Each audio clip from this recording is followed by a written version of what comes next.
আমরা দেখতে পাচ্ছি একটা রাজনৈতিক দল তারা স্কুল কমিটিগুলোকে তারা দখল করেছে, স্কুল কমিটির সভাপতি সেক্রেটারিকে দখল করেছে।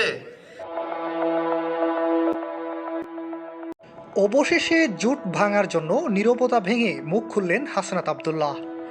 জামায়াতকে দিলেন এক কঠিন হুঙ্কার।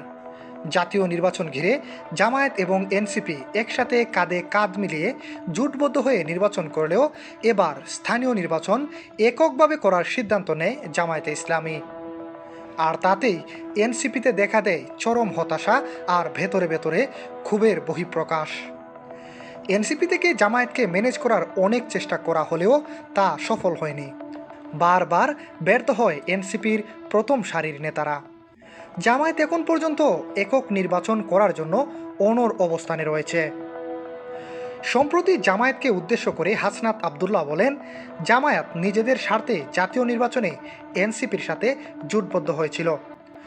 যদি তারা স্থানীয় নির্বাচনেও আমাদের সাথে জোটবদ্ধ হয়ে থাকতো তাহলে হয়তো বোঝা যেত তারা আসলেই জাতীয় ঐক্য চায়। এনসিপি এখনও চায় যেন তাদের ভুল অবস্থান থেকে ফিরে আসে। হাসনাতের এমন বক্তব্যে নেটিজেনরা প্রায় দুই ভাগে বিভক্ত হয়ে পড়েন। এক পক্ষ হাসনাত আব্দুল্লাহর বক্তব্যকেই সমর্থন করছেন। তাদের যুক্তি হলো জোটবদ্ধ হওয়া মানেই সকল নির্বাচনে পাশে থেকে বন্ধুত্বের পরিচয় দেয়া, যেটা জামায়াত মোটেও করেনি।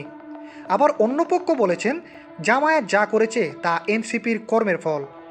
জোট হওয়ার পর থেকেই জামায়াত এনসিপিকে অনেক সুযোগ সুবিধা দিয়েছে, বিনিময়ে এনসিপি জামায়াতের ক্ষতি করা ছাড়া আর কিছুই দিতে পারেনি। ছেলে হয়ে বাবাকে টপকাতে গেলে তার ফল এমনই হয়। প্রিয় দর্শক, হাসনাত আব্দুল্লাহর জামায়াত নিয়ে এমন হুঙ্কারকে আপনি সমর্থন করেন, নাকি এক্ষেত্রে হাসনাত আব্দুল্লাহ কৌশলী অবস্থান নেওয়াটা উচিত ছিল বলে আপনি মনে করেন?